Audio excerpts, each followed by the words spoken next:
네, 반갑습니다. 그 간증을 끝나고 하죠. 끝나고. 네. 레크레이션 하다 갑자기 간증 분위기가 좀 안 잡히는 것 같아 갖고. 네. 우리 잘 오셨습니다. 우리 옆 사람. 네. 우리 수고하신 순재랑 우리 모두를 위해서 박수로 축복하겠습니다. 이거 다 받으셨나요? 교환. 네. 음악도 해 주시고.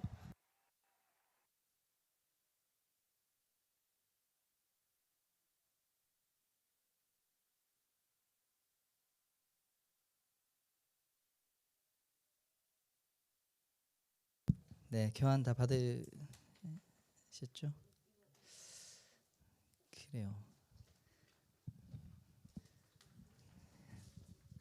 그 다음 주에 부활절 끝나고 저희가 우리 영일 때 가서 우리 계란 삶은 계란 가지고 부활의 기쁜 소식을 나누고 찬양하면서 이렇게 전도 활동할 건데, 그래서 요 시간에 그 우리 더리본이 없고, 네, 대신에 우리 다 같이 가면 좋겠습니다. 네, 아주 지난 어저께 했는데 너무 좋았어요, 진짜. 찬양하고 사람들이 막 모여들고, 그 구미 어떤 이제 청소년 찬양팀이라고 하는데 뭐 열 몇 명 놀러 왔다가 그 옆에서 치킨 먹다가 어디서 찬양 소리가 들려 해서 이제 와가지고 다 같이 또 참여하고, 그래서 참 너무너무 은혜로운 시간이었고, 그리고 같이 또 우리 청년들 중에서 간증할 사람 이래가지고 또 나와가지고 간증하고, 예수님 만난 이야기 그 마이크 잡고 사람들한테 있는 데서 막 그렇게 했어요. 그래서 너무너무 참 감격적인 시간이었습니다. 그래서 다음 주에는 돌아오는 주에는 이제 토요일에는 나가서 하지 않고 이제 여기서 기도회 하고, 여러분들도 기도에 참여해 주시면 됩니다. 그리고 주일에 예배 후에 다 같이 이렇게 우리 뭐 차 이렇게 좀 나눠 타가지고 네, 같이 가시면 좋을 것 같습니다. 네, 같이 가시죠. 네, 우리 더리본 하시는 분들 필수, 네, 네, 필참 네, 해주시면 우리 순재 우리 레크레이션 뭐 하나 좋은 거 네, 해주시면 좋을 것 같습니다. 네, 죄송합니다. 그래요. 네, 오늘 더리본 2강 네, 2강 하기 전에 기도하겠습니다. 하나님 감사합니다. 우리 귀한 또 새 가족 분들을 보내주시고 또 우리 2강 구원의 원리 Why Jesus 함께 나누게 되었습니다. 하나님께서 함께 주옵소서. 우리의 마음의 문을 활짝 열어 주옵소서. 이 세상에서 가장 귀한 예수님을 우리가 만나는 시간이 꼭 될 수 있도록 도와 주시옵소서. 예수님 이름으로 기도합니다. 아멘. 네, 우리 가장 중요한 시간이 또 2강입니다. 우리 Why Jesus. 네, 우리 신앙생활의 궁극적인 목적이 바로 구원입니다. 우리의 영혼이 하나님께 갈 수 있는 영원한 생명을 누릴 수 있는 구원. 근데 그 구원은 죽고 나서 시작되냐? 아니라 우리가 그 구원의 의미는 영원한 하나님과 연결된다는 의미입니다. 그래서 영원한 하나님과 연결되기 때문에 우리는 영원한 생명을 누리면서 사는 것이죠. 그러므로 우리가 지금 이 땅에서 그 영원한 하나님과 연결되는 방법, 그것이 바로 구원이고 그것이 곧 예수 그리스도를 통한 것입니다. 그래서 오늘 강의를 잘 들으시고 여러분 귀한 여러분에게 큰 축복이 되는 시간 되었으면 좋겠습니다.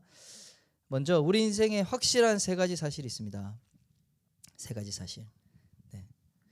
이거는 여러분들이 아무리 반박해도 반박될 수 없는 확실한 사실입니다. 첫 번째 같이 한번 읽어보겠습니다. 시작. 인간은 반드시 죽습니다. 네. 여러분 히브리서 9장 27절에 한 번 죽는 것은 사람에게 정해져 있고 그 후에는 심판이 있다라고 말하고 있어요. 반드시 죽게 됩니다. 여러분 안 죽을 사람이 없어요. 동의하십니까? 네. 나는 안 죽을지도 모르겠다 하는 사람 있으신가요? 네. 지금까지 역사상 모든 인물이 다 죽었습니다. 네. 뭐 진시황, 뭐 영생불사를 하기를 원하는 사람도 죽었고요. 뭐 수많은 황제들이 가장 좋은 거 귀한 거 막 하면서 최고의 기술 의술 다 동원했는데도 다 죽었습니다. 인간은 죽도록 이렇게 되어 있습니다. 한 번 죽는 것은 사람에게 정해진 것이다. 자, 그런데 우리 인간이 언제 죽죠? 나는 언제 죽는지 아시는 분? 모르시죠? 네. 언제 세상을 떠날지는 모른다가 정답입니다. 모른다. 우리 잠언 21장 7절 밑에 말씀 같이 읽어보겠습니다. 내일 일을 자랑하지 마라. 내가 하루 동안에 무슨 일이 일어날지 알 수 없기 때문이다. 내일 무슨 일이 있을지 우리 확신하지 말라는 것입니다. 네, 우리가 진짜 사고는 갑자기 일어나는 거니까 사고는 예고되고 가는 게 아니라 갑자기 일어나는 건데 사고로 죽을 수도 있죠. 지금도 우리나라의 어느 곳에서는 사고로 목숨을 잃는 사람들이 있죠. 그것이 우리가 아니기를, 내가 아니기를, 아니라서 다행이지만은 그러나 우리가 사실은 그 사람도 오늘 사고로 죽은 그 사람도 죽을 줄 몰랐단 말이에요. 그러니까 우리도 그렇다. 자, 반드시 죽고 언제 죽을지 모른다. 나는 한 50년은 살겠지라고 생각했지만 5년 뒤에 죽을 수도 있는 거죠. 내일 당장 죽을 수도 있는 거고. 우리 여기 교회 나가는 때 왕복 8차선이잖아요. 그렇죠? 엄청 빨리 다니거든요. 저 한번 나가는데 그 퇴근하면서 바로 교회 앞에 이렇게 이제 나가는데 차가 못 나가고 너무 많이 몰려 있더라고. 그래서 왜 이렇게 20분 동안 이렇게 가만히 있는데 차가 빠져서 보니까 사고가 엄청 크게 났어. 그러니까 고속으로 달리다가 빵 박은 거예요. 100km 넘게 달리잖아요, 여기 대테로가. 근데 지나가다가 봤어, 사람 안에 있는 피 흘리는 사람. 좀 끔찍하더라고요. 그러니까 막 그 구급차 와 있고 그런 거예요. 자, 두 번째 확실한 사실 같이 읽어보겠습니다. 인간은 죽음 후 영원한 세계에 들어간다. 인간이 죽으면 영원한 세계에 들어간다라고 말씀하고 있습니다. 우리 밑에 말씀 한번 읽어볼까요?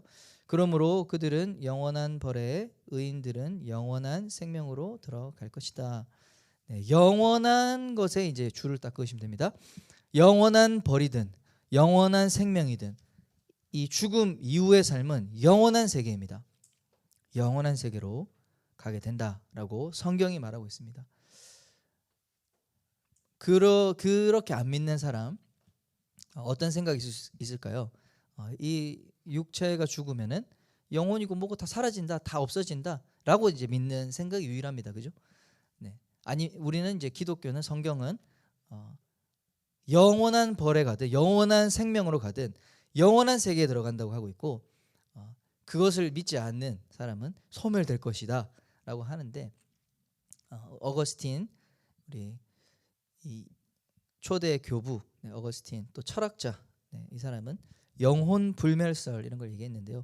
영혼은 죽지 않는다. 우리 육체는 사라지고 소멸되지만 영혼은 불멸한다. 영혼은 소멸하지 않는다라고 이야기했습니다. 자, 왜 그런가? 우리 인간은 육체도 있지만은 영적인 존재거든요. 영적인 존재. 우리 지난주 물질주의 했을 때 사람이 어떻게 존재한다 그랬죠? 하나님 어떻게 창조했습니까? 창세기 2장 7절 한번 더 읽어볼까요? 여호와 하나님이 흙으로 사람을 지으시고 그 코에 생기를 불어넣으시니 사람이 뭐가 됐다? 생명이 됐다. 생명이 하나님 불어넣으시는 이 호흡 그것이 영혼이에요. 그래서 우리 인간이 육체로만 다 이렇게 됐다고 얘기를 하지만은 사실 그렇지 않습니다. 우리 안에 이 마음, 마음이 영혼을 나타내고 상징한다고 볼 수 있겠죠. 이렇게 해부를 해봐요. 여러분 이렇게 이 칼로 잘라가지고 해부하면은 마음이 나올까 안 나올까? 안 나와요. 물리적 공간이 없어. 근데 존재한단 말이죠. 우리 마음에 큰 상처를 받으면 여기가 아프잖아, 그지? 참 신기합니다. 그래서 이것이 하나님이 우리 인간을 만들 때 우리 코에 생기를 불어넣으시면서 그 생기가 바로 하나님의 영이다. 하나님의 형상을 닮았다 그랬는데 우리는 그 하나님의 영혼을 우리가 받아서 하나님의 영혼과 유사한 거예요. 그래서 닮았고 그리고 우리 죽는다는 것은 육체는 소멸하지만 흙에 섞여서 썩어서 없어지지만 또는 태워져서 가루가 되고 없어지지만 이 영혼은 안 죽는단 말이에요. 그래서 뭐 영혼이 구천에 떠돈다 이런 우리나라의 뭐 그런 얘기들도 있잖아요. 귀신이 된다. 반 절반은 맞는 거예요. 안 없어져. 구천을 떠돌거나 근데 구천이 아니라 어디로 간다? 영원한 벌에 처하든 영원한 생명에 처하든 둘 중에 하나로 간다고 성경이 얘기하고 있습니다. 여기서 돌아다니지는 않고, 여기서 돌아다니는 거는 이제 마귀, 네, 또는 천사, 뭐 그런 영적 존재가 또 있습니다. 그거는 이제 죽은 사람과 좀 달라요. 그래서 영원한 세계에 들어간다는 사실을 우리가 알아야 돼요. 영원한 세계. 세 번째 확실한 사실입니다. 읽어보겠습니다. 인간은 심판을 통해 영원한 운명이 정해집니다. 네, 영원한 운명이 정해진다. 죽는 것은 정해진 것인데 그 후에는 심판이 있다. 네, 그 심판, 이 심판이 제일 중요한 심판입니다, 여러분. 여러분이 그 어떤 시험 준비보다도 제일 잘해야 될 거예요. 왜? 내가 대학 잘 가면은 4년이 바뀌고, 또는 이제 대학을 잘 가면은 뭐 직장도 잘 얻게 되니까 뭐 앞으로의 20년, 30년이 좌우한다 볼 수 있겠죠.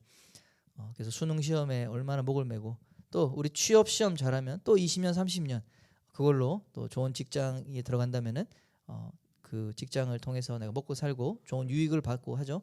그러나 이 심판은 영원을 좌우한단 말이죠. 영원한 운명을 바꾼다. 네, 그 운명은 둘 중에 하나, 영원한 벌에 들어가든지 영원히 벌 받든지. 얼마나 무서워요. 영원히 벌 받는 게 있어요. 또는 영원한 생명, 영원히 영원한 이 영생을 누리는 영원한 생명에 들어가든지, 둘 중에 하나 운명이 바로 이 심판을 통해서 이루어진다 하는 것입니다. 심판은 어떻게 받느냐? 모든 사람이 자기의 행위를 따라 책들에 기록된 대로 심판을 받는다라고 얘기하고 있습니다. 우리 슬라이드 보여주시고요. 자, 요한계시록 20장 12절 우리 한번 읽어보겠습니다. 시작.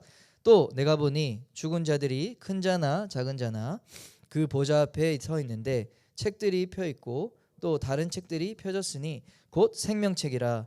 죽은 자들이 자기 행위를 따라 책들에 기록된 대로 심판을 받으니. 자, 여기서 책들이 펴 있다 그랬어요. 그러니까 이게 지금 심판 때거든요. 죽은 사람들이 심판대 앞에 오는데 하나님의 심판에 다 나온다는 거예요. 죽으면 큰 자나 작은 자, 무슨 말일까요? 뭐 키가 큰 자, 뭐 작은 자도 알겠지만 뭐 이 세상에서 막 떵떵거리고 살았던 힘 있는 사람이나 힘이 없는 사람, 뭐 그냥 평범하게 살았던 소시민이나 뭐 엄청나게 인기 있던 유명인이나 아니면은 인기가 없었던 사람이나, 그러니까 큰 자나 작은 자, 그러니까 이 심판은 다 평등한 심판입니다. 이 땅에서 뭐 얼마나 어떻게 살았는지 그러나 상관없이 다 하나님 앞에 나와서 그 보좌에 딱 서 있는 거예요. 딱 심판. 이 하나님이 딱 앉아 계시고, 근데 한쪽에는 책들이 펴져 있습니다. 책들. 자, 이 뒤에 슬라이드 보시면은 책들 여러 개죠. 오른쪽에는 책들이 쫙 있고, 또 다른 책이 펴져 있는 거 왼쪽에 있는 책이고, 그래서 요 개념을 딱 보시고, 앞에 사람이 지금 빛나는 보좌 앞에 딱 무릎 꿇고 있죠. 처분을 내려 주옵소서 이러고 있습니다. 자, 또 다른 책은 여기서 봤을 때 좌측에 있는 책이 무슨 책이다? 생명책이다. 자, 생명책이라는 게 있고, 자, 또 다른 책들이 펴져 있는데 그 책에 기록된 대로 자기 행위를 따라 심판을 받는다고 그랬습니다. 맞죠? 자, 이 자기 행위는 뭐겠어요? 내가 뭐 거짓말 친 거, 내가 누구 미워한 거, 뭐 이렇게 슈퍼마켓 가서 이렇게 훔친 거, 뭐 그런 것들, 네, 조금씩 있죠. 자, 나는 거짓말 한 번도 안 한 사람. 네. 자, 여러분 다 거짓말하셨어요 지금. 그렇죠? 이 자기 행위가, 우리 거짓 맹세하지 마라, 거짓 증거하지 마라도 있지만은 우리 인간은 하여튼 죄인이기 때문에 자기 행위에 따라서 우리가 심판을 받습니다. 그리고 그 행위의 기준이 뭐다? 책들이 기준이에요. 책이 무슨 책이죠? 자, 우리 성경책 있는 사람. 자, 성경책들, 하나님 우리에게 주신 기록된 말씀, 이 말씀의 기준을 따라 오늘도 계명, 10계명을 얘기했죠. 이 계명과 성경의 이 66권의 성경이 합쳐져 있는 성경이잖아요. 그죠? 이 성경에 기록된 대로 심판을 받는 거예요. 네. 내가 예수님을 몰라서 심판받는 게 아니라 내 행위에 따라서 심판을 받습니다. 그리고 그 기준은 우리나라 이 법이 아니고 성경의 법, 하나님이 우리에게 주신 법이다라는 사실을 우리가 꼭 기억하시길 바랍니다. 기록된 대로, 자기 행위대로. 그래서 이 기준을 잘 알아야겠죠. 하나님 우리에게 주신 겁니다. 네, 전 세계 모든, 거의 모든 사람이 다 읽고 이해할 수 있는 만큼의 번역이 다 돼 있습니다. 지금 세계에서 가장 많은 언어로 번역되고 가장 많은 종류로 출판된 책이 하나님 말씀 성경이다라는 사실. 자, 그리고 두 번째, 이 생명책에 기록된 자만이 영원한 생명에 들어간다는 거. 요한계시록 20장 15절 한번 읽어보겠습니다. 시작. 누구든지 생명책에 기록되지 못한 자는 불못에 던져지리라. 자, 이 두 가지가 나오죠. 그러니까 이 법 책들에 기록된 대로 자기 행위를 따라서 심판을 받게 되고, 또 이 다른 한편에 있는 생명책에 그 이름이 적혀있지 않으면 불못에 들어간대요. 불못이 불로 된 이제 바다 같은 거죠. 불바다 속에서, 뜨거운 불 속에서 지옥에 있는다는 겁니다. 자, 생명책에 그럼 기록되는 게 중요하겠죠. 네, 생명책에 기록된 자는 다 구원을 받습니다. 자, 그래서 생명책의 얘기가 성경에 많이 나옵니다. 다니엘서 12장 1절에도 나옵니다. 내 백성 중 책에 기록된 모든 자가 뭘 받을 것이다? 구원을 받을 것이다. 아멘. 자, 누가복음 10장 20절도 한번 읽어보겠습니다. 그러나 귀신들이 너희에게 항복하는 것으로 기뻐하지 말고 너희 이름이 하늘에 기록된 것으로 기뻐하라 하시니라. 아멘.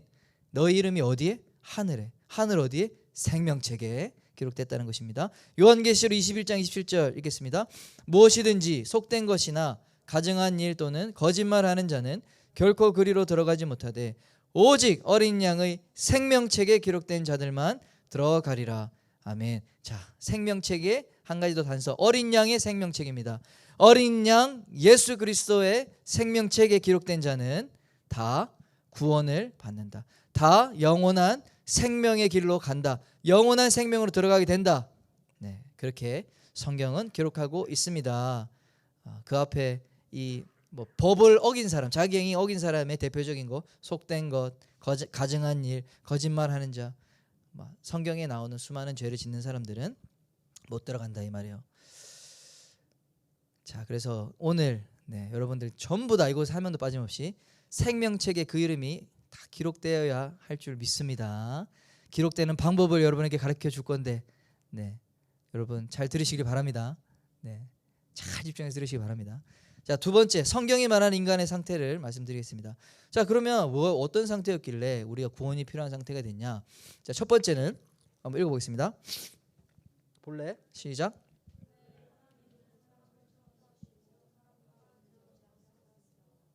네, 하나님과 사람이, 이 하나님이 사람을 창조하시고 이제 교제를 하며 살았어요.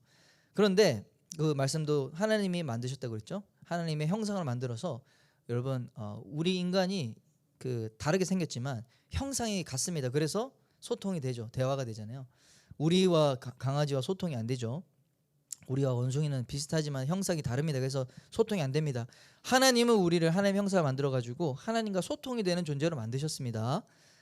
그래서 영적 교제가 되는 것인데, 그리고 하나님은 우리를 만드실 때 너무너무 보기 좋았다 그랬어요. 그런데 어떤 순간부터 하나님과 우리 인간이 소통이 불가능한 상태가 됐습니다. 그것이 바로 2번인데요. 같이 읽어보겠습니다. 시작. 사람이 범죄함으로 하나님과 사람 사이의 관계가 깨어졌다. 자, 관계가 깨져요. 여러분 좋아하는 친구랑 관계 깨지면 어떻게 돼요? 말 안 하잖아요. 피하잖아요. 그렇죠? 이 한 사람이 한 사람에게 죄를 졌어. 내가 좋아하는 남자를 꼬셔가지고, 여자가 이렇게 친구인데 그렇게 했어. 그러면 둘이 이제 친구끼리 안 보지 평생. 그런 거 아니에요, 그죠? 관계가 깨지면은 말을 안 합니다. 소통 안 합니다. 자, 보시면 창세기 3장 8절에 하나님께서 아담과 하와를 만드신 다음에 이 동산의 모든 걸 다 먹으라 했는데 한 가지는 못 하겠어요. 이 중앙 동산에 있는 선악을 알게 하는 실과 나무를 먹지 마라, 열매를 먹지 마라 했는데 그거를 이제 먹었단 말이야. 사탄에게 속아가지고. 그러고 나서 아담과 아내가 어떻게 돼? 밑줄에 뭐라고 되어 있습니까? 여호와 하나님의 낯을 피하여 동산 나무에 숨었다 그랬어요. 여호와 하나님의 얼굴이죠, 낯이. 얼굴을 피했단 말이에요. 왜? 죄를 지으니까, 말씀을 어기니까, 하지 말라는 걸 하니까, 범죄하니까 누가 피했어요? 하나님 피한 게 아니라 우리 인간이 먼저 피한 거야. 그렇죠? 그렇게 하나님과 인간의 관계가 깨지는 장면, 죄 때문에 깨지는 장면이 지금 이 창세기 처음에 나오는 모습입니다. 그것이 우리 인류로 확대되는 거죠. 그래서 하나님 죄 범죄로 인해서 우리 인간이 하나님과의 관계가 깨진 상태가 된 것입니다. 그래서 여러분 하나님을 모르죠. 당연히 안 배우면 모르는 상태가 된 겁니다. 자, 창세기 3장 10절에도 보시면 왜 어디 갔느냐, 왜 피했느냐 물어보니까 이렇게 얘기합니다. 아담이 고백합니다. 내가 동산에서 하나님의 소리를 듣고, 그전에는 하나님의 아버지였어요. 아버지 소리 듣고 갔었는데 하나님 소리 듣고 내가 죄를 지으니까 내가 벗었으므로 두려워하여 숨었나이다. 자, 두려움이 들어왔습니다. 부끄러움이 나왔습니다. 또 숨었다 그랬어요. 두려워서 숨었다. 하나님이 뭐 혼냅니까? 그러니까 잘못했으니까 그렇게 두려움이 들어와서 숨어버리는 거예요. 요한일서 4장 18절에 보시면 사랑 안에는 두려움이 없고 온전한 사랑이 두려움을 내쫓는다고 그랬습니다. 근데 두려움에는 뭐가 있죠? 형벌이 있다. 두려움에는 형벌이 있다. 왜 두려워하냐? 형벌이 있는 것을 감지하고 두려워하는 거예요. 그것이 하나님과 인간의 지금 관계예요. 우리가 잘못을 안 하면, 그렇죠? 뭐 경찰서 가는 게 전혀 두렵지 않은데, 뭔가 내가 잘못을 하거나 범죄 혐의가 있으면 경찰 얼마나 두려운지 아세요? 네, 경찰서 가가지고 이 사람이 이 경찰이 나를 이제 구속할 수도 있는데 그렇잖아요. 네.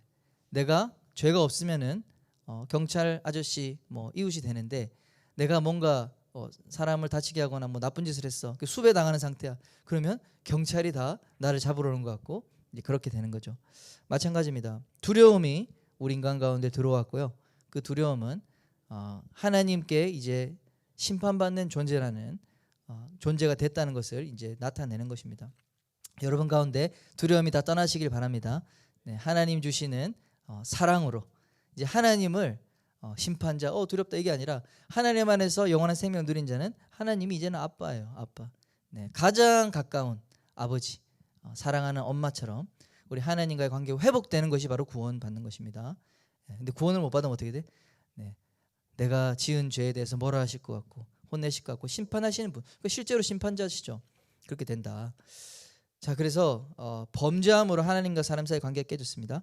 우리 세 번째, 사람이, 우리 읽어보겠습니다. 시작. 사람이 죄를 선택한 결과 하나님의 심판을 받아 영원한 죽음에 이르게 되었습니다.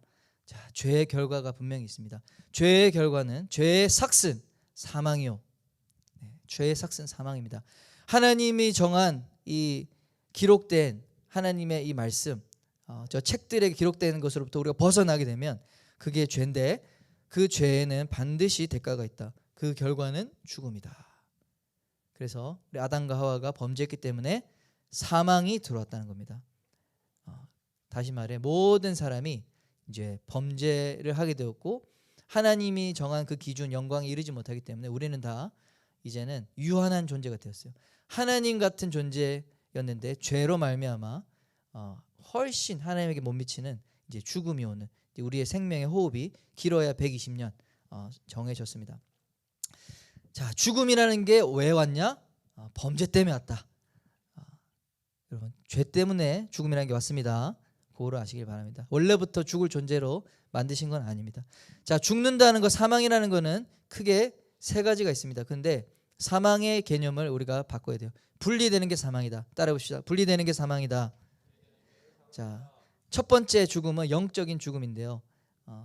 이 하나님 앞에 죄를 지었을 때 아담과 하와가 어떻게 됐죠? 낯을 피하여 두려워 숨었죠. 영적인 죽음이 온 것입니다. 하나님의 영과 우리 인간의 영이 교제할 수 없는, 분리된, 두려움으로 분리된 그 상태에 영적 죽음이 먼저 왔어요. 영적 사망이 온 것입니다. 그래서 영적 사망 상태에 있는 자는 하나님을 알지 못해. 하나님의 관계가 깨졌기 때문에 회복할 수 있습니다. 근데 영적 사망은 우리 육신의 생명이 있는 한 회복될 수 있어요. 그것이 우리가 예수님을 전하고 복음 전하는 이유죠. 자, 두 번째는 육적인 사망입니다.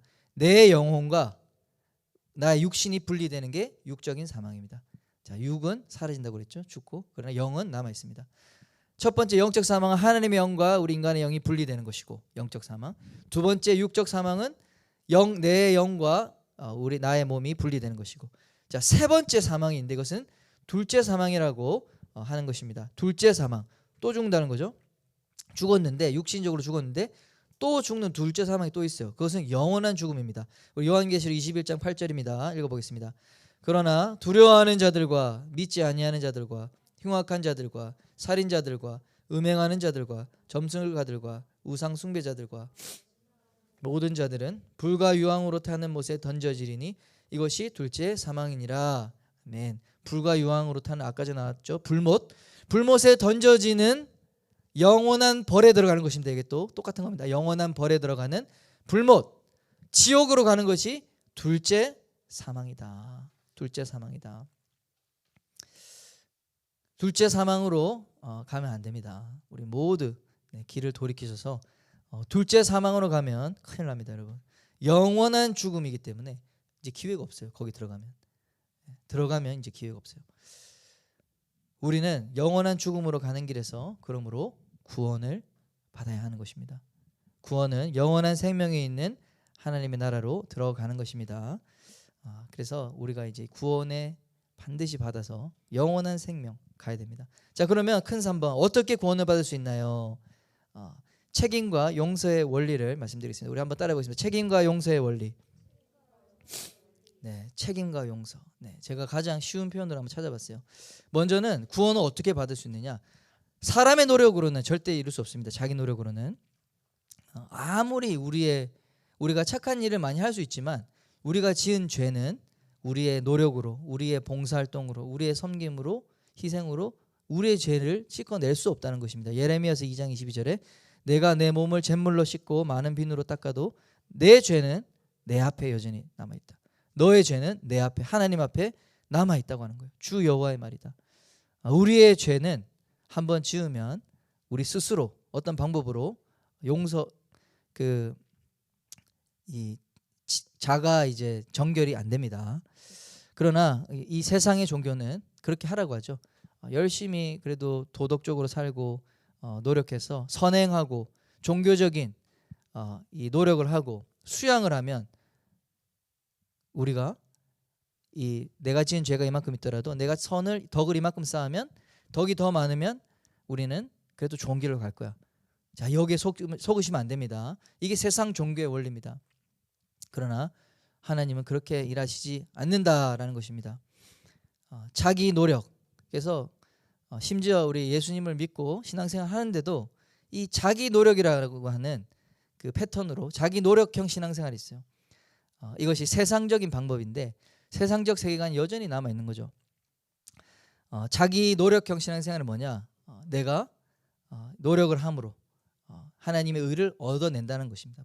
내 하나님의 의를 번다는 거예요. 내가 열심히 일하면 그 대가로 돈을 버는 것처럼 내가 열심히 노력하면 하나님 나한테 이렇게 구원의 선물을 구원을 주셔야지. 이게 내가 얻는 거죠. 내가 투입했으니까.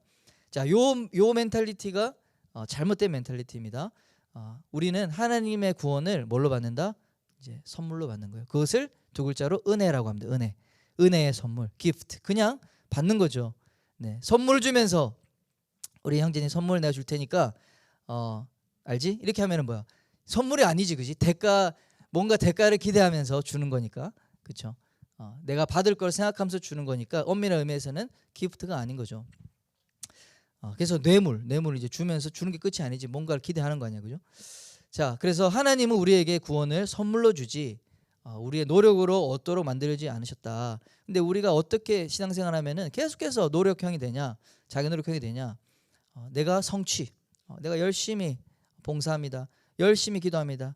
그러니까 나는 자격 있어, 나 자격 있어 생각하고 내가 열심히 했으니까 내가 스스로 나는 이 정도 했으니까 나는 그래도 조금 어느 정도 했지. 내 스스로 내가 구원받을 만한 자격이 있는 나는 하나님의 자녀지 라는 생각을 해요. 정체성을 이렇게 가져버려. 그리고 그러면 하나님 나 인정해 주겠지. 하나님 나 이만큼 했으니까 인정해 주세요 라고 하는 거예요. 근데 어떻게 돼요? 내가 또 실수하고 넘어져요. 그러면 역시 나는 안 돼. 나는 의미가 없는 존재야. 나는 구원은커녕 나는 지옥의 땔감으로 살아야 되는 정체성을 가지고 있어. 나는 아직 구원받지 못했나 봐. 나는 하나님 자녀가 아닌가 봐. 막 낙담합니다. 그리고 하나님 나를 거절할 거야. 나는 하나님께 인정 못 받을 거야. 이렇게 생각해요. 뭐죠? 계속해서 그러니까 성취 내가 더 노력해야지. 그 노력의 굴레에 갇히는 겁니다. 끊임없이 내가 인정받기 위하여 나를 증명하기 위하여 막 살아야 되는 거예요. 그 가운데 이 두려움과 고통이 두려움을 벗어나기 위한 그런 신앙생활이 되는 거죠. 그러나 온전한 신앙생활은 뭡니까? 하나님이 여러분을 죄인인데 저와 여러분이 죄인인데 여러분을 사랑하셔서 은혜를 주셨습니다. 아직 우리가 죄인일 때에 여러분에게 구원의 선물을 주셨어요. 너는 내 아들이다. 너는 내 사랑하는 딸이다. 왜? 내가 너를 사랑하니까. 내가 너를 하나님의 사랑받는 자녀로 너를 기뻐하는 자로 불러놓으라. 잘해서가 아니라 하나님이 너무나 우리를 사랑하기 때문에 그렇게 인정해 주신 거예요. 먼저 받아주셨습니다. 그리고 우리는 느낍니다. 내가 하나님의 사랑받는 자구나. 정체성이 생겨요. 그러니까 나는 중요한 사람이구나. 내가 주님의 영광을 위해 살아야지. 하나님의 은혜를 갚으면서 살아야지. 하나님 제가 부족하고 연약하지만 하나님 나를 축복해 줬으니까 나는 내 생명을 다해 주님을 위해서 평생 살겠습니다. 여러분 이러한 신앙생활이 은혜의 신앙생활, 복음적인 신앙생활입니다. 그 반대로 가시면 안 됩니다. 아시겠죠? 자, 2번. 그래서 하나님께서 우리에게 선물을 주셨어요. 하나님이 먼저 우리에게 주셨습니다. 인류의 구원자로 예수님을 보내주신 거예요. 요한복음 3장 16절 읽어보겠습니다. 하나님께서 세상을 이처럼 사랑하셔서 독생자를 주셨으니 이는 그를 믿는 자마다 멸망하지 않고 영생을 얻게 하려는 것이다. 우리에게 사랑하는 하나님의 독생자 아들을 주셨다고 말하고 있습니다. 영생을 주기 위해서 주셨다. 3번. 예수님은 읽어보겠습니다. 예수님은 나의 죄의 값을 대신 치루어 죄에 대한 책임을 지었습니다. 자, 죄를 사랑하기 때문에 용서해 주실 수 있지만은 그런데 죄에 대한 결과 책임은 여전히 남아 있어요. 누군가는 책임을 져야 되는 거예요. 하나님은 정의로우시기 때문에 이 잘못했는데 법을 정해놨는데 죄의 삭은 사망이라고 했는데 사랑하니까 내가 너 용서해 줄게. 이게 안 되세요. 왜? 하나님이 정한 기준을 스스로도 어길 수가 없기 때문에 그분은 너무나 공의롭고 정의로우셔가지고 절대로 그것을 덮을 수가 없어요. 자, 그래서 하나님이 용서해 주시기 위해서 구원해 주시기 위해서 사람을 보냈지만 아들을 보내셨지만 죄에 대한 책임은 여전히 남아있다. 그렇죠? 여러분이 죄를 지으면 죄를 지은 사람한테 용서를 받는다 하더라도 그 죄에 대한 잘못된 결과는 여전히 남아있는 거 아닙니까? 그렇죠? 용서를 받았다 하더라도 누군가는 그 지불을 해야 됩니다. 내가 사고를 쳐가지고 사람을 정말 크게 아프게 하거나 다치게 했어요. 그 사람이 용서해 줬어요. 뭐 자식이 죽었지만 용서해 받았어요. 그럼에도 여전히 그 자식이 죽거나 사고 당한 그 결과는 남아있는 죄의 잘못의 그 결과는 남아있는 거죠. 그렇죠? 자, 그래서 이 책임을 져야 된다면 죄에 대한 책임 누가 지시냐? 예수님이 어떻게 지시냐? 바로 요한복음 1장 29절에 예수님이 이 땅에 뭘로 오셨냐? 하나님의 어린 양으로 오셨어요. 어린 양. 자, 어린 양은 제사에 쓰이는 짐승입니다. 제사는 피 흘려 죽는 거예요. 누구를 위해서? 그 제사를 지내는 사람의 죄 대신 죽는 겁니다. 그래서 이것을 피를 흘려 죽이면서 하나님 이 대가를 지불했으니 내 죄를 용서해 주세요 하는 것이 바로 제사예요. 하나님 주신 제사제도인데 예수님이 우리 모든 인류의 죄를 대신해서 대가 지불하기 위한 어린 양으로 오신 겁니다. 이사야서 53장 5절에 7절에 그걸 정확하게 표현하고 있습니다. 우리 같이 한번 한 목소리로 길지만 읽어보겠습니다. 그가 찔림은 우리의 허물 때문이요 그가 상함은 우리의 죄악 때문이라. 그가 징계를 받음으로 우리는 평화를 누리고 그가 채찍에 맞음으로 우리는 나음을 받았도다. 우리는 다 양 같아서 그릇 행하며 각기 제 갈 길로 갔거늘 여호와께서 우리 모두의 죄악을 그에게 담당시키셨도다. 그가 곤욕을 당하여 괴로울 때에도 그 입을 열지 아니하였으며 마치 도수장으로 끌려가는 어린 양과 털 깎는 자 앞에 잠잠한 양같이 그의 입을 열지 아니하였도다. 아멘. 이것이 이후에 1000년 이후에 오실 예수님에 대한 기록이었어요. 구원자 메시아 누군가가 오시는데 그가 찔리는 것 창에 찔리셨죠. 그가 채찍을 맞으셨죠. 그가 상하셨습니다. 고통을 받으시고 십자가에 매달리셔서 피와 물을 다 빼시고 아주 극심한 고통 가운데 고문을 당하면서 죽으셨는데 그 이유가 바로 우리의 회복, 우리의 구원, 우리에게 우리의 모든 잘못한 죄를 대신 짊어지시는, 우리의 모든 죄를 그에게 담당을 하셔서 우리의 죄를 대신해서 대가 지불하신 바로 그 일이었다. 구원의 사역이 바로 어린 양으로 오신 것이, 예수님이 십자가에 달려 죽는 것이 바로 구원의 사역이었어요. 우리의 죄에 대한 책임을 지기 위해서, 하나님이 정한 그 책임의 법을 성취하기 위해서 하신 것입니다. 자, 우리 십자가에서 그래서 하나님의 정의와 하나님의 사랑이 동시에 이루어진 거예요.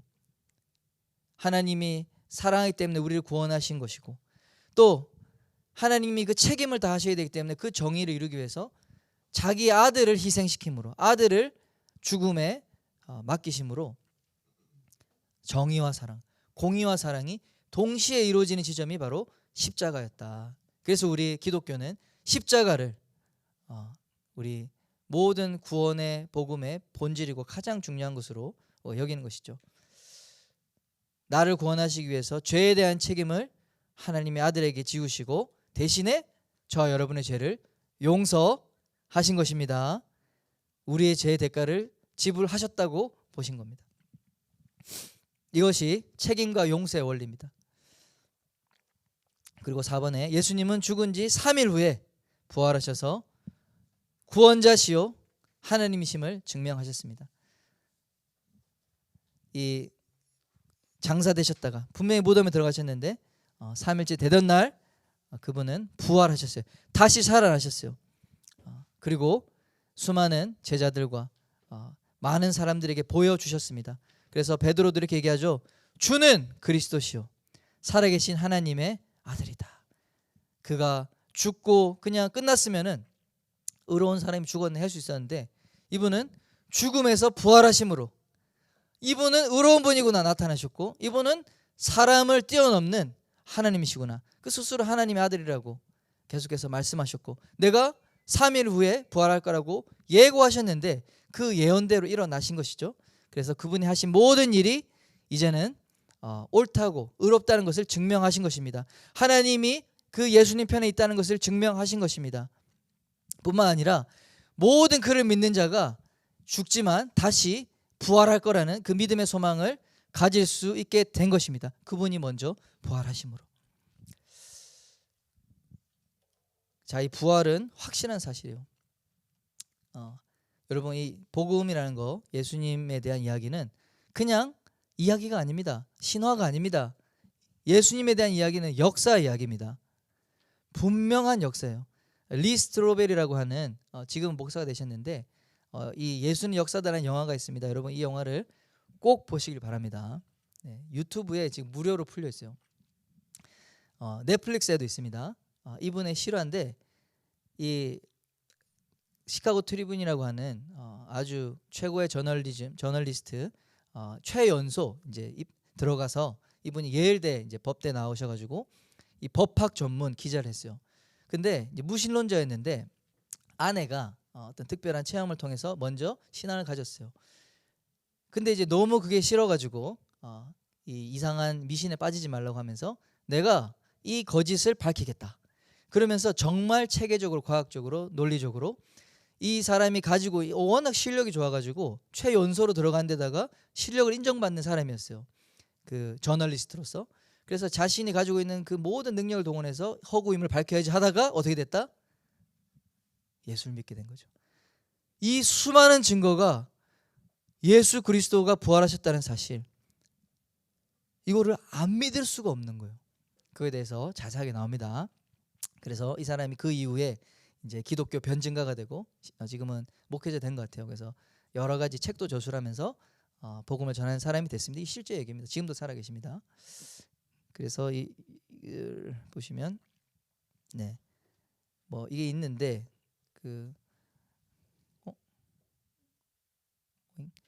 요거는 안 보고 넘어가고, 자, 그렇습니다. 그래서 우리가 4번 예수님을 믿어 구원을 이제 얻으셔야 되는 거죠. 네. 잠 따라해 보겠습니다. 예수님을 믿어 구원을 받자. 자, 어떻게 그러면 구원을 받느냐? 첫 번째, 예수님을 구원의 주인으로 영접하면 됩니다. 자, 영접을 한다는 게 뭐냐? 초청한다는 겁니다. 환영, 영어는 웰컴입니다. 웰컴. 여러분 예수님을 웰컴하시면 여러분 예수님 여러분 가운데 찾아오십니다. 그래서 영접하는 자는 하나님의 자녀가 되는 권세를 받는다고 했습니다. 예수님을 영접하십시오. 예수님을 초청하십시오. 네, 아멘. 예수님을 여러분의 주인으로 초청한다. 여러분 마음에 기도할 때 이따가 예수님 내 마음에 찾아와 주세요. 예수님 나의 주인으로 환영합니다. 라고 하는 마음이 있으면 됩니다. 그것이 예수님을 믿는다는 것입니다. 두 번째 읽어보겠습니다. 마음의 문을 활짝 열어 예수님의 말씀을 마음으로 믿고 입술로 고백하십시오. 여러분 이 믿는다는 것은 마음으로 이렇게 환영하고 초청하고 또 우리 입술로 고백하는 게 필요해요. 입술로. 우리 로마서 10장 9절 읽어보겠습니다.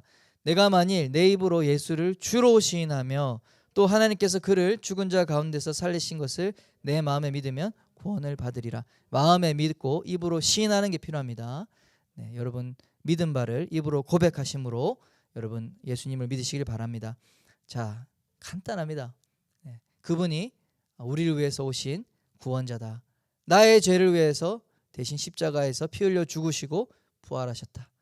그분이 나에게 영원한 생명을 허락하시는, 영원한 하나님과 연결시켜 주시는, 하나님과의 깨어진 관계를 회복시켜 주시는, 나의 죄를 용서해 주시는 바로 구원자 예수님이시라는 것을 믿으면 구원을 받는다고 말씀하고 있습니다. 지금이 여러분이 구원받을 절호의 기회라는 사실을 믿으시길 바랍니다. 여러분 바로 지금의 구원의 때고 지금이 구원의 날입니다. 좀 더 생각해보고 보다는 지금 여러분 결단하시길 바랍니다. 여러분 구원은 하나님 주시는 선물이라고 그랬잖아요. 선물은 여러분 빨리 받는 게 좋아요, 나중에 받는 게 좋아요? 네, 빨리 받는 게 좋습니다. 여러분 제가 여러분에게 집을 사줄게요. 오늘 받으실래요? 20년 후에 받으실래요? 네? 집 아파트 한 채 사줄게 내가. 자, 지금 사면 20년 후에 엄청나게 여러분 값이 10배로 뛸지 누가 알아요, 그죠? 네, 선물은 빨리 받으셔야 됩니다. 하나님이 지금 구원에 여러분에게 오퍼를 하시는 거예요. 너희가 이 복음, 기쁜 소식 예수 그리스도에 들었는데 나를 마음을 열고 나를 받아들이면 내가 너와 함께 더불어 먹겠다. 너에게 들어가겠다 말씀하십니다. 자, 중요한 것은 네 번째입니다. 나는 몰랐다고 핑계할 수 없다는 거예요. 여러분 저는 몰랐는데 할 수 있잖아요, 그죠? 심판 딱 한다 그러면 저는 한 번도 들어본 적이 없는데요. 여러분 그렇게 할 수 있을까요? 제가 핑계할 수 없는 이유를 말씀드리겠습니다. 로마서 1장 18절에서 19절이에요. 우리 한번 이 말씀 읽어볼까요? 하나님의 진노가 불의로 진리를 막는 사람들의 모든 경건하지 않음과 불의에 대하여 하늘로부터 나타나나니 이는 하나님을 알만한 것이 그들 속에 보임이라. 하나님께서 그들에게 보이셨느니라. 창세로부터 그의 보이지 아니하는 것들 곧 그의 영원하신 능력과 신성이 그가 만드신 만물에 분명히 보여 알려졌나니 그러므로 그들이 핑계하지 못할지니라. 핑계할 수 있다고 합니까? 없다고 합니까? 네, 할 수 없다고 그랬어요. 하나님의 보이지 않는 하나님, 그분의 능력과 신성이 만물 가운데 그가 만드신 만물에 보여 나타난다고 말하고 있어요. 자, 먼저는 예수님은 역사적 사실이라고 그랬습니다. 여러분 올해가 몇 년이죠? 2022년. 자, 예수님은 2022년 전에 이 땅에 오셨습니다. 예수님이 이 땅에 오신 날을 기준으로 Before Christ, BC, AD, 아노 도미니, 주님의 해. 자, AD 1년이 바로 주님이 오신 해입니다. 그렇게 여러분은 지금 카운트하고 있잖아요, 그렇죠? 내년은 몇 년이죠? 2023년. 예수님이 이 땅에 오신 지 2023년째 되는 해라는 거예요. 우리 자매님 몇 년생이죠? 2003년생. 몇 월 며칠? 6월 23일? 2003년 6월 23일이잖아요, 그렇죠? 예수님이 오신 지 2003년하고도 6월 23일째 태어나신 거예요. 맞죠? 여러분이 생일을 쓰고 여러분이 연도를 쓰고 맨날 볼 때마다 뭘 말하고 있습니까? 예수님이 이 땅에 오셔서 구원자로 오신 그 연도를 늘 보고 늘 기억하는데 어떻게 몰랐다고 할래요? 하나님이 딱 물으시면 여러분 꼼짝 없습니다. 자, 뿐만 아니라 하나님이 만드신 모든 만물 가운데 하나님의 신성이 분명히 나타난다고 되어 있습니다. 그리고 다음 장 한번 잠깐 보겠습니다. 네, 이게 우주, 네, 우주가 어떻게 지금 돌아가고 있는지에 대해서 이 음악도 나올 텐데 이 태양계가 어떻게 돌고 있는지를 보여주는 거거든요. 이게 지금 태양이고 이 소리도 나옵니다. 소리. 네, 태양 주변에 그냥 키시면 돼요. 그냥 키시면 돼요. 네. 자, 음악 안 틀어도 되니까 그냥 키시면 됩니다. 시간이 없어서. 그냥 키시면 그러니까 소리 안 나도 되니까 키시면 된다. 네. 자,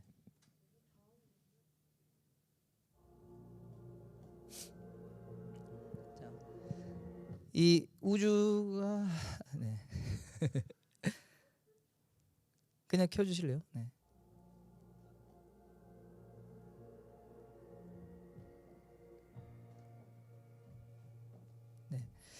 그러니까 이게 우리 행성이 태양계를 지금 보여주고 있거든요.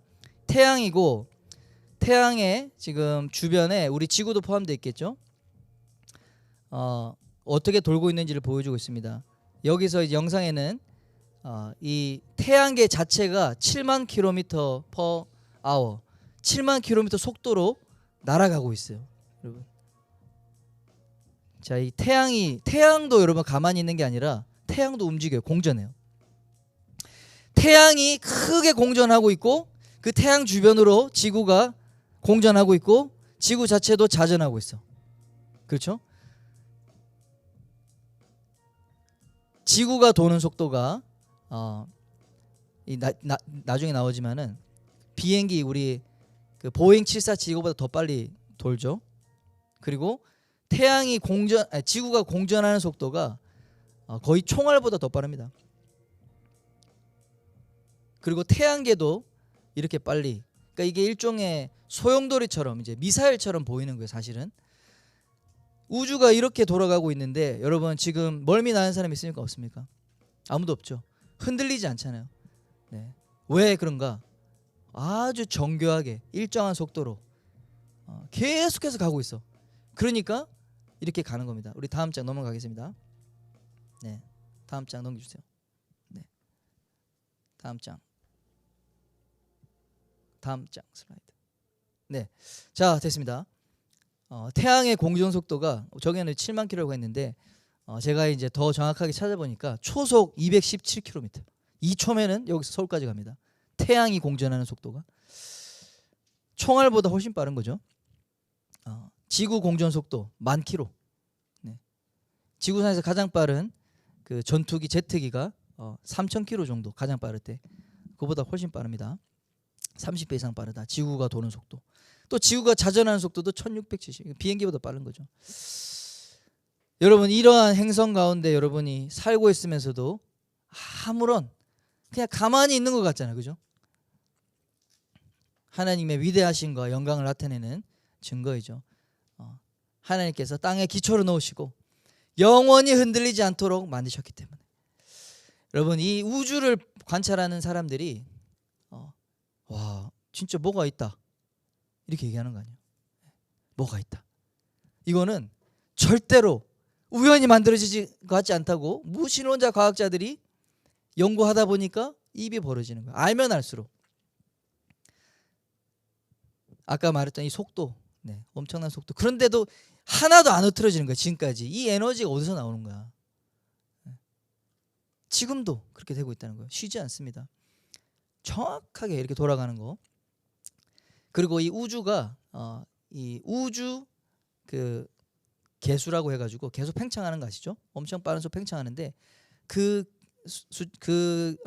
넘버도 이제 과학자들 밝혀냈는데 뭐 10,000분의 1, 100만 분의 1만 차이가 나도 지구가 폭발한대요. 조금만 작아도 안 돼. 태양과 지구의 거리가 조금만 한 10,000분의 1만 가까워도 타 죽어 우리. 10,000분의 1만 멀어도 얼어주고 그렇게 돼 있어요. 그러니까 이거는 그런데 이거 돌잖아 이렇게 막 이렇게 도는데도 똑같이 가고 있잖아요, 그죠? 이걸 보고 뭐라고 하죠? 미세 조정 우주라고요. Fine tune universe. 그러니까 우주가 이렇게 미세하게 정확하게 조정이 돼가지고 있구나. 이게 조금만 틀려 먹어도 뭐 조금만 오차가 나도 생명이 살 수 없는 거예요. 중력, 개수 뭐 이런 것들이 조금만 차이 나도 그냥 사람이 다 찌그러 생명체가 못 살게 돼. 달과 지구의 거리가 조금만 차이 나도 이 바다의 파도, 조석, 간만 이런 게 없어서 생명체가 살게 수 없게 돼요. 그래서 얘기하는 거죠. 이 무신론자들이 다 이 말을 하려고 하다 보니까 뭐라고 하냐? 야, 이거 지적인 디자이너가 있다. 인텔렉추얼 디자이너. 지적인 설계자가 있는 거 아니야? 이때 무신론자들이 얘기하는 거예요.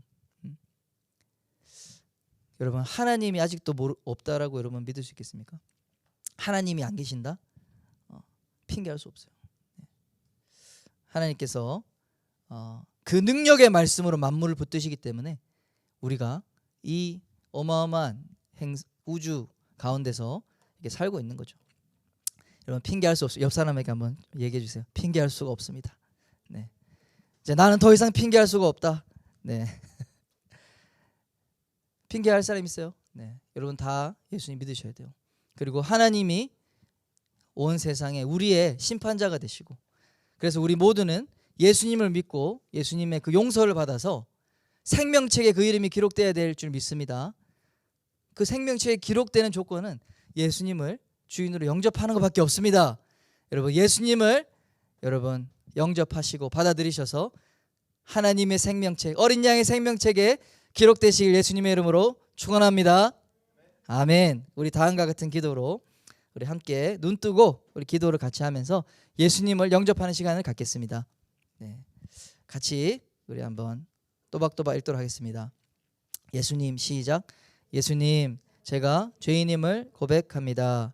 죄의 결과로 죽을 수밖에 없는 저를 대신해 십자가에서 죽으심으로 저의 죄의 값을 치러주신 예수님 감사합니다. 이 사실을 믿습니다. 저는 지금 제 마음의 문을 열고 예수님을 저의 구주로 영접합니다. 제 마음에 들어오세요. 저의 왕이 되어 주세요. 앞으로 제 삶을 인도해 주세요. 하나님의 뜻을 따라 살 수 있도록 도와주세요. 예수님의 이름으로 기도드립니다. 아멘. 아멘. 여러분 진심으로 예수님을 마음속에 영접하셨습니까? 그렇다면 여러분은 예수님은 지금부터 영원토록 여러분과 함께 하십니다. 여러분 속에 찾아와 계십니다. 예수님을 마음에 영접하고 여러분 영원한 생명의 구원 생명책에 기록되셔서 영원한 생명에 들어가신 여러분 되시길 축원합니다. 아멘. 우리 참고 성경 구절들을 우리 보시면 좋겠고요. 마지막에 이 폴링 플레이스라는 영상은 제가 카톡으로 오늘 영상들 공유해 드릴 테니까 시간 되실 때 한 번씩 봐주시면 좋을 것 같습니다. 우리 간증 시간을 갖도록 하겠습니다. 우리 영인 호험장님께서 간증 이번부터 처음으로 시도하는 간증입니다. 네, 박수로 환영하겠습니다.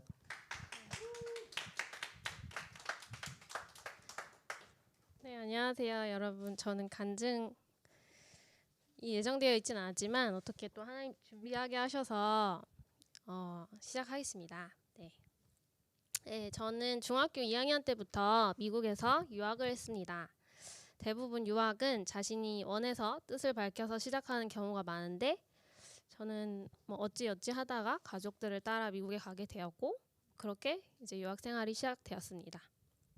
이제 감수성이 이제 가장 풍부한 중학교 2학년 이제 여성분들은 자기를 생각해 보시고 근데 저는 중학교 2학년이었던 저는 모든 게 낯선 환경에서 영어가 들리지도 않고 하고 싶은 말도 이제 할 수가 없는 약간 벙어리로 살아갔고 보통 미국 친구들이 이제 숙제를 받으면 10분 정도 안에 끝낼 수 있는 거를 이제 뭐 몇 시간을 들어가며 이제 해내야 했어요. 그래서 힘겨운 날들을 지내면서 이왕 시작된 유학의 삶이 이 날들이 같이 있으려면 무엇을 위해 살아야 할까 생각을 하게 되었습니다. 근데 그 시점에 이제 기러기 생활을 부모님께서 또 하시고 저희 학비를 또 주시고 또 유학생들의 사회에서 추구하는 궁극적인 목표가 이제 좋은 대학 진학임을 이제 알게 되었고 저도 그것을 위해서 이제 전념해서 학업을 시작했던 것 같아요. 이제 그 결과 이제 몰두를 해서 전념을 했으니까 좋은 대학에 진학을 했습니다. 그런데 이제 후에 이제 저랑 같이 예술 고등학교에 다녔던 친구가 후에 저에게 이제 그때는 이제 너 예전에 이랬다 하면서 얘기해 주기를 너 그때 되게 그림 그리는 로봇 같았어 이러는 거예요. 그러니까 그림 전공을 했거든요. 근데 그 말이 아 그랬구나 되게 맹목적으로 살았구나 이런 생각이 들었었고요. 그렇게 노력의 결과로 좋은 대학에 진학해서 학업을 이제 1학년 때 시작을 했는데 저는 자주 제 방에서 창밖 너머로 하늘을 이렇게 멍하게 쳐다봤던 것 같아요. 근데 그런 시간이 뭐 하루 이틀은 아니었고 내가 왜 살아가는 걸까? 막 이런 생각을 자주 했던 것 같아요. 그래서 이제까지 대학을 위해서 열심히 노력했는데 대학에 온 지금 앞으로 4년 동안 무엇을 위해 열심을 내야 하지? 스스로 답을 찾지 못한 채 이제 방황하고 있다가 저는 모태 신앙이거든요. 그래서 교회 예배 가서 습관적으로 이제 앉아 있었는데 목사님께서 그때 청년들을 대상으로 설교를 하셨는데 이런 질문을 하셨어요. 대학생들을 위해서 설교를 하는 예배였거든요. 그래서 최고의 화가, 최고의 의사, 뭐 최고의 뭐 음악가가 되기 위해서 열심히 노력하는데 또 여러분들도 추구하는 이제 뭐 되고 싶은 그게 있을 거 아니에요? 이제 그걸 위해 열심히 살아가는데 정말로 최고가 되어서 그것을 이루고 이제 나이가 많아서 죽음을 앞둔 하루 전날이라고 가장을 해보라고 하셨어요. 그래서 당신이 정말 원하던 것을 이루고 한평생 그렇게 살았는데 한평생 진짜 내가 보람 있는 삶을 살았다고 이야기할 수 있겠습니까? 물어보시는 거예요. 근데 그때 내가 열심히 살아가고 있는 이게 나에게 보람을 주지 않을 것 같다는 그런 자각이 좀 생겼어요. 그러면은 이제 뭘 위해 살아야 하나 하다가 목사님께서 결론을 하나님의 영광을 위해 살아야 한다라고 하셨어요. 근데 그 시점에 머리로는 이제 그렇지 이론적으로 교회에서 많이 듣던 말이다 하하 이랬는데 이제 집에 와서는 그게 계속 머릿속에는 맴돌고 이제 그걸 어떻게 살아야 하는지 그게 왜 맞는지 이게 잘 모르겠는 거예요. 그래서 그 이후로는 답을 찾으려고 목사님 설교를 되게 경청하면서 들었던 것 같아요. 이제 진심으로 궁금해서 말씀을 듣게 되니까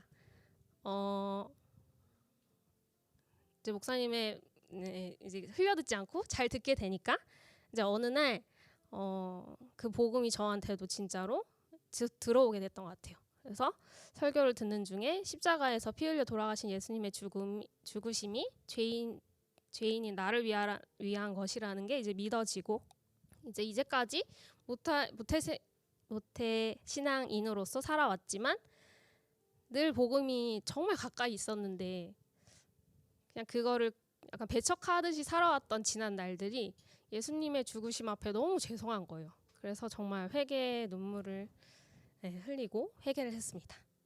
그 이후로 성경이 정말 재미있게 읽혀지고 이전과는 다른 이제 그 전에는 이제 저를 위한 삶을 살았잖아요.